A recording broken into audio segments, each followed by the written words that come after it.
There's something that keeps happening. You wake up knowing exactly what matters. You think about it during the day.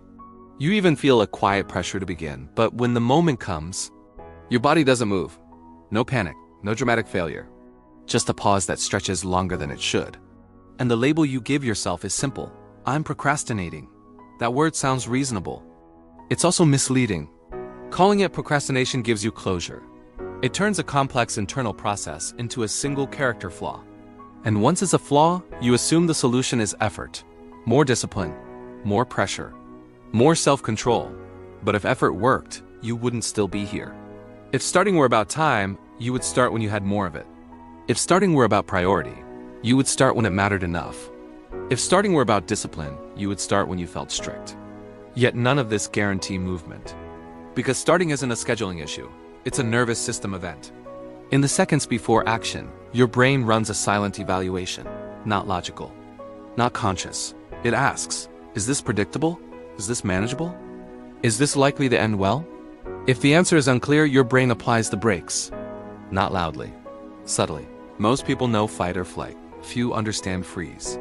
Freeze happens when the task feels large, the outcome feels uncertain, the cost feels unclear, the body pauses, the mind circles. You feel stuck, not scared. That's not procrastination. That's hesitation caused by overload. When action feels risky, thinking feels safe, planning, researching, re-evaluating, your brain tells you this is preparation, but often it's containment. Thinking lets you stay close to the goal without crossing the line into uncertainty. Every task has a threshold, a point where the mental cost feels higher than the emotional reward. If the threshold is too high, starting never happens. Not because you don't care, because the entry feels overwhelming. Large goals don't inspire the brain, they confuse it. Get in shape. Fix your life. Build something meaningful. These ideas lack edges. The brain can't grip them. So it delays. Pressure doesn't motivate the brain. It alarms it. When you tell yourself, this is important, I can't mess this up, you increase perceived risk. Risk activates avoidance. The result looks like procrastination. The cause is threat perception. Harsh self-talk feels corrective. But internally, it sounds like danger. You're failing. You're behind. You're wasting time.